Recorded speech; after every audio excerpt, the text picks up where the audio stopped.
Entretien ce soir donc avec Nando Suarez, le manager général du Football Club de Sète. Donc Nando, merci. Merci à toi. Et Nando, on parlera de ta carrière en seconde partie d'interview, mais on va faire l'actualité forcément. Donc le SC7, et tout d'abord on va commencer par le commencement. Comment es-tu arrivé en tant que manager général au SC7? J'ai été touché au mois de juin par Yoni, avec qui on avait discuté un petit peu. Et déjà ça m'avait fait plaisir que Yoni, que je ne connaissais pas, on s'était vu donc pour discuter de ce projet-là. Ensuite, le président Stéphane Paller donc, a été mis en place. Et Stéphane, avec qui je suis ami depuis plus de 20 ans, m'a proposé donc lui aussi de venir, et j'ai accepté de suite vu le projet qu'il y avait quand on en discutait tous les trois, quoi. Alors tu es arrivé un peu tardivement, les entraînements avaient déjà commencé, la majorité des arrivées et des départs avaient été effectués. Donc comment on agit déjà quand on arrive dans un club où forcément il y a eu beaucoup de chamboulements avec cette rétrogradation, et surtout où tu n'as pas les mains libres pour commencer un réel recrutement? Le problème c'est exactement ça, c'est-à-dire que comme tu dis si bien, quand je suis arrivé, tout avait été mis en place. Après moi, mon rôle quand même, ça a été de tout reprendre en main, c'est-à-dire de voir tout ce qui avait été mis en place et de voir ce qui avait été, on va dire, bien fait, parce qu'il n'y a pas que des mauvaises choses qui ont été faites, mais ce qui a été bien fait, ce qui a été mal fait. Et aujourd'hui, je suis en train de récupérer, on va dire, le travail mal fait pour tout remettre à plat.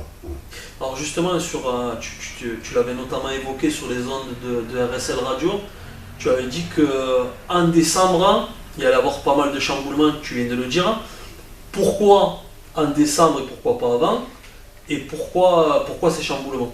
Non, mais les chamboulements, j'ai déjà commencé à les faire, étant donné que là, on n'est pas à la trêve, et que au niveau des éducateurs et des joueurs, j'ai déjà fait un énorme chamboulement.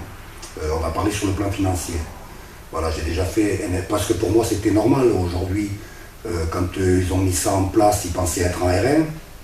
Aujourd'hui, on est en R3. Donc il n'y a pas les mêmes sponsors, il n'y a pas le même argent qui devait être donc, à cette époque-là. Donc il est difficile de dire à un joueur ou à un éducateur aujourd'hui, tu vas toucher tel salaire alors qu'il n'y a pas l'argent. Si c'est pour faire ce qui s'est passé dans les années précédentes, pour moi ça ne m'intéressait pas. Et pour en arriver à ce que tout soit propre, il fallait revoir tout ça. Ça fait grincer des dents, j'imagine.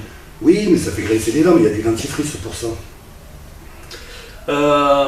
Si je te dis que la première, bien entendu, c'est la vitrine du club, il faut quand même pas négliger les équipes de jeunes, les enfants, et je sais que pour toi c'est primordial, c'est très très important, notamment pour redorer l'image du club. Ça l'est, parce que c'est vrai que bon, ils disent toujours ça, c'est la vitrine du club, la première.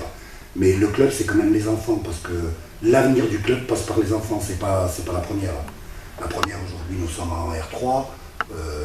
J'espère parce que comme je te l'ai dit en off, j'espère qu'on montera en R2, parce que là, j'aurais pas fait mon boulot, et j'arrêterai, je le dis sincèrement, j'arrêterai. Donc après, pour moi, ce qui est important, c'est quand même tout ce qui est au niveau éducatif. Aujourd'hui, on a des enfants, si je dis pas de bêtises, on a 120 enfants qui sont là pour travailler, pour apporter justement quelque chose de plus au club, avec les éducateurs qui ont été mis en place et ceux qui vont venir, parce qu'il y en a qui sont partis, on le sait, aujourd'hui Maxime est parti, Béné est parti, Eric Isola est parti. Il y en a d'autres peut-être qui vont partir aussi, peut-être pas. Mais en tout cas, tous les éducateurs qui restent là sont des éducateurs que je voulais qu'ils restent là. Et qu'avec eux, je pense qu'on va faire un énorme travail. C'est parti pour, on va dire, 3-4 ans, où on va pouvoir travailler proprement avec le club. Est-ce que justement le départ d'historiques comme Maxime Chastelain et Bénédicte Sablos notamment, est-ce que c'est pas un signe quand même encore d'instabilité dans le club? Non, c'est pas un signe d'instabilité, je pense que c'est un signe de trop-plein, c'est-à-dire que moi j'ai discuté avec Béné et Max, pour moi c'est plus un trop-plein que d'instabilité, étant donné que bon, ils ont vécu toutes ces années, on sait de ce qui s'est passé au Football Club de Sète, et qui aujourd'hui étaient un petit peu fatigués. Donc c'est vrai que quand moi je discute avec eux, que je leur demande est-ce que c'est aujourd'hui par rapport au nouveau qu'il y a au club, Les deux, en tout cas, me disent que non. Après, bon, ils peuvent me dire ça à moi et par derrière dire autre chose. Mais je sais qu'à moi-même, ils l'ont dit. Ils l'ont dit non, Nando, on n'est pas là. On ne part pas parce qu'il y a le nouveau président ou toi. Bien au contraire, justement. C'est leur phrase à eux. Bien au contraire, parce qu'on voit tout ce que tu es en train de faire. Et aujourd'hui, je pense que je suis en train d'œuvrer pour que le Football Club de Sète retrouve ses couleurs. Nando, on n'est pas encore à mi-saison pour l'équipe première. Il reste encore 2-3 matchs. Si tu devais faire un jugement sur cette première partie de saison de l'équipe première, tu en dirais quoi? Satisfait totalement ou pas du tout? Non, pas satisfait, non, satisfait totalement. Alors si on parle dans le résultat, oui, parce qu'on est premier, avec 5 points d'avance sur le second, mais footballistiquement parlant, non. Non, parce qu'on a des joueurs qui ont d'énormes qualités, et on ne joue pas sur le terrain de football, on ne joue pas avec les qualités qu'on a, voilà. C'est-à-dire qu'aujourd'hui, et je ne dénigrerai aucune équipe, aucune, et je le dis haut et fort, mais aujourd'hui, avec les qualités qu'il y a chez ces joueurs-là, ça devrait être presque tranquille. C'est-à-dire qu'aujourd'hui, on se retrouve avec 5 points, et je pense qu'on pourrait être avec 10 points déjà d'avance. Je vais citer Jérôme Lac, qui est un des plus grands supporters du club. Pour lui, ça serait normal que le FC 7 termine première, mais termine aussi invaincu toute la saison. Est-ce que c'est un objectif pour les troupes sétoises? Mais je ne sais pas si pour les troupes c'est un objectif, pour moi ça l'est. Comme j'explique avec le... Tu en as fait part aux joueurs? Non, de toute façon maintenant ils vont le voir. Ils vont le voir puisqu'ils vont l'entendre. Mais c'est vrai que pour moi c'en est un, oui, on n'a pas droit à une défaite. Ça peut arriver comme dans tout club, mais ça peut arriver quand on joue à jeu égal. Aujourd'hui, voilà, pour moi il y a une inégalité, ne serait-ce que sur la feuille de match. Ça peut arriver. Et ce n'est pas pour ça que je leur en voudrais. Mais c'est vrai que ça serait extraordinaire qu'on finisse la saison sans une défaite.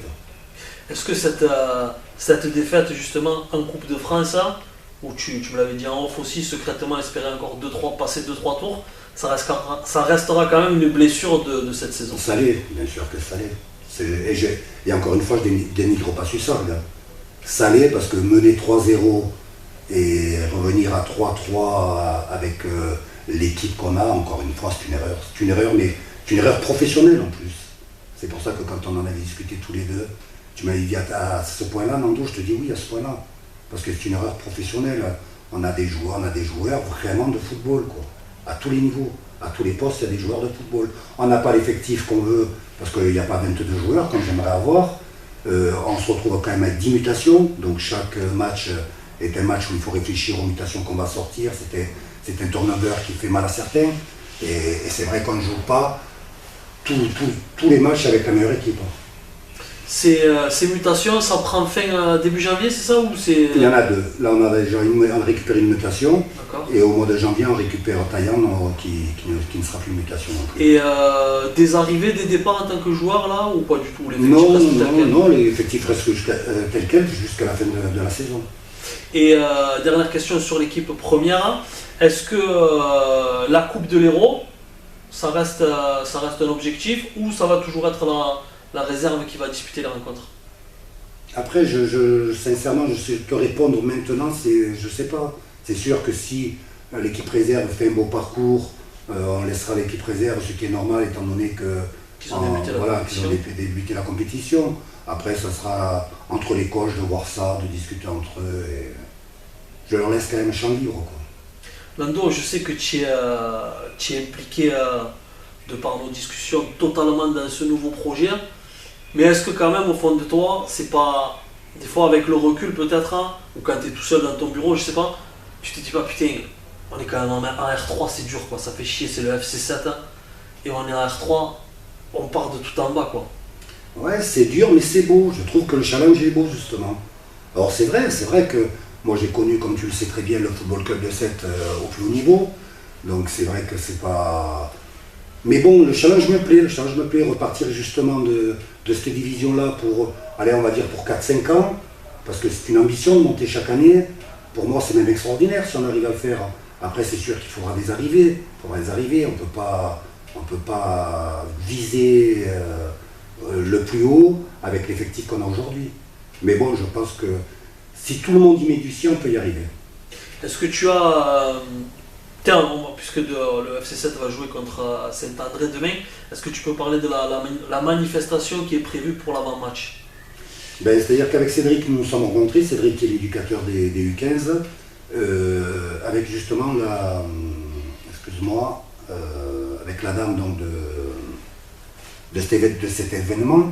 Et le challenge m'a plu aussi, dans le sens où je ne comprends pas qu'à notre époque, en 2023... Explique justement le challenge, comme ça si ça peut inciter des gens à venir au stade demain. Je pense qu'aujourd'hui, donc en 2023, il y a des enfants encore qui n'ont pas la chance d'avoir des cadeaux. Je n'aime pas le mot déshérité ou désœuvré, mais je pense qu'aujourd'hui, ces enfants-là ont droit à leur chance aussi. Et de par cette association caritative, donc, en travaillant avec eux, parce que le Football Club de Sète reste quand même, comme je disais, le club de la ville de Sète, hein, et qu'on peut aider ces gens-là, ne serait-ce que par ce geste-là. Aujourd'hui, il va y avoir ce lâcher de peluches au stade, justement pour donner des cadeaux à tous les petits, où chacun peut apporter un cadeau pour que ces gosses-là puissent avoir donc le leur le jour de Noël, et je trouve que c'est extraordinaire.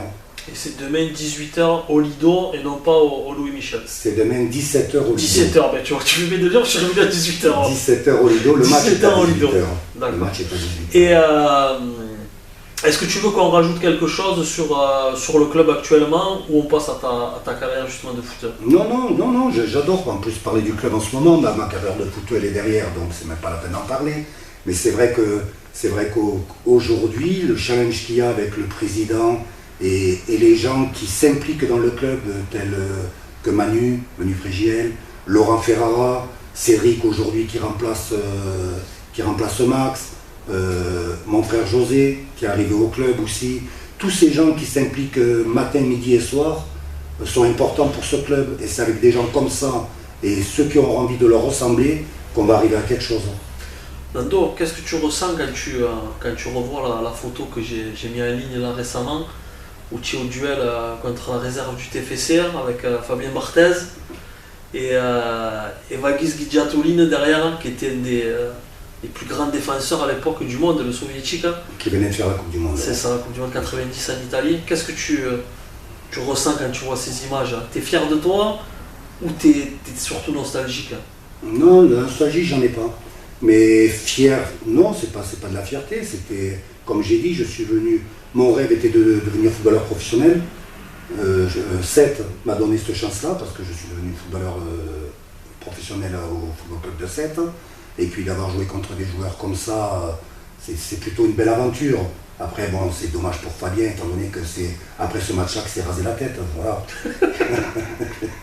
Et on va faire bref, parce qu'on en avait déjà parlé en off tous les deux, et je sais que, comme tu l'as dit, tu préfères parler du présent. Mais j'aimerais que tu nous parles de ton expérience au Portugal, les clubs que tu as côtoyés et les joueurs que tu as rencontrés également. Au Portugal, j'ai connu le professionnalisme. Voilà, sans dénigrer la France, hein, parce que c'était une certaine époque, c'était dans les années 90. J'ai connu vraiment le professionnalisme. C'est-à-dire que nous, quand on était à Sète ou à Montpellier Hérault, on venait avec nos sacs, on venait avec nos chaussures. Moi, je suis arrivé dans ce club qui était un club de milieu de tableau à l'époque, Famalicão. Quand je suis arrivé dans ce club qui était en première division, je suis arrivé avec un sac, on m'a demandé ce que je faisais avec ce sac-là. J'ai baissé mes affaires de football. Et ils m'ont dit, mais ici tu n'as besoin de rien, tu vas voir l'intendant qui a pris toutes mes mesures et tout ça. Et tous les jours, je venais à l'entraînement, il y avait mon panier de prêt, avec mes protèges tibias pris sur dimension sur les tibias, et on les déposait à la fin de l'entraînement, et ainsi de suite. J'ai connu le professionnalisme, voilà. Vraiment l'intensité de l'effort aux entraînements, qui était phénoménal. Monter avec quelqu'un sur le dos, monter les tribunes 20 fois, matin, midi et soir, parce que c'était 3 entraînements par jour. Donc ça a été fabuleux. Après, j'ai eu la chance d'être approché par le Football Club de Porto parce que j'avais fait une belle saison. Et où il y avait un joueur français qui jouait à cette époque-là aussi, Stéphane Taille. Et bon, voilà, ce sont des aventures que j'oublierai pas. C'est des clubs que j'oublierai pas. C'est une ambiance que j'oublierai pas. On jouait dans des stades où il y avait 60 000 personnes, donc c'est vrai que c'est totalement différent. Ça dresse tous les poils du corps. Mais bon, j'ai aucun regret dans le sens où j'ai vécu ce que j'avais envie de vivre. Après, on va dire que si, mon seul regret, c'est que j'aurais pu faire un peu plus, si j'avais été un petit peu moins foufou dans ma tête, on va dire, parce qu'à écouter les gens, j'avais des qualités énormes, quoi, donc... mais bon. T'as côtoyé de grands joueurs, tu sais que moi je suis friand de ça. Je sais.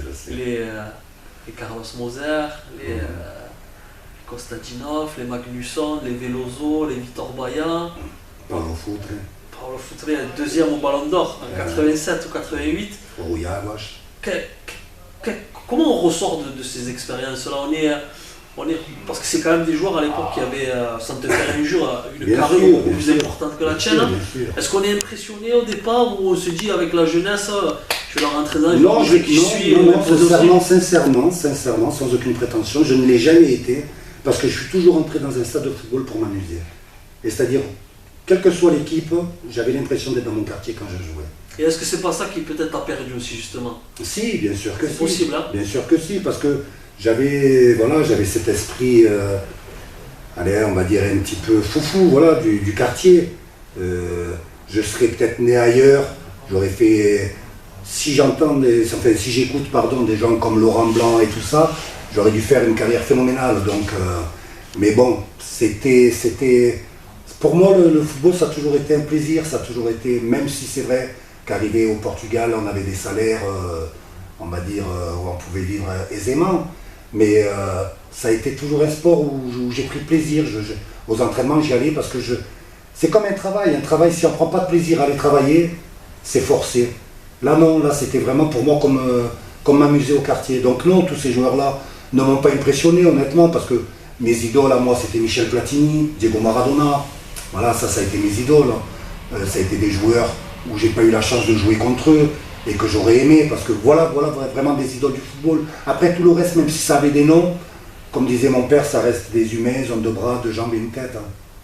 Est-ce que justement cette expérience vécue en tant que footballeur, tu l'apportes au club actuellement, tout ce vécu que tu as eu? Oui, justement, c'est quand je parle aux joueurs, c'est exactement ce que j'essaye à leur inculquer. Après, bon, ça reste aujourd'hui des joueurs de 2023, avec leur mentalité, leur esprit.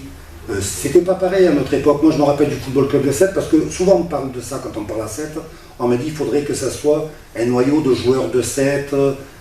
Je vais te rappeler moi quand même qu'en 89, si je vais te citer quelques noms, Robert Sabatier venait de Nîmes, Jackie Charrier de Rennes, Benueza de Toulouse, Nando Soares de Montpellier, Richard Toutain de Montpellier, Abès de Montpellier, Alcaraz, si je ne dis pas de bêtises, venait de l'Aveyron, qui avait encore Deschamps qui venait de... Enfin, il n'y avait que des joueurs de l'extérieur.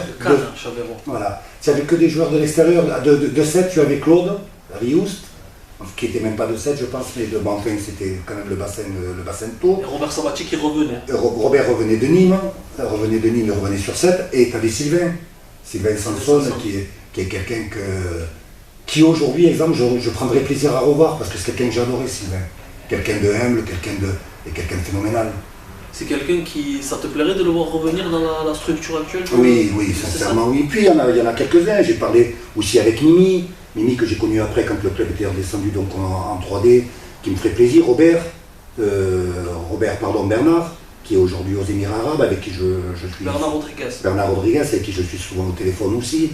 Voilà, c'est vrai que c'est des gens qui me feraient plaisir. Bon, Saoud, avec qui j'ai joué, mais bon, qui aujourd'hui est à Madrid et je crois qu'il est très bien. C'est vrai que ça me ferait plaisir de retravailler avec tous ces gens-là, parce qu'on avait une idée du football qui était avant tout de prendre du plaisir. Et je pense que quand on prend du plaisir au football, on peut faire qu'avancer une équipe. Je t'en suis imaginaire. Voilà. Très bien. Maintenant, on va s'arrêter sur cette note positive. On se dit à demain, 17h au stade pour le lâcher de peluche. Et on se retrouve en fin de saison pour fêter la montée en R2. J'espère. Merci beaucoup. Merci beaucoup, merci à toi. Merci.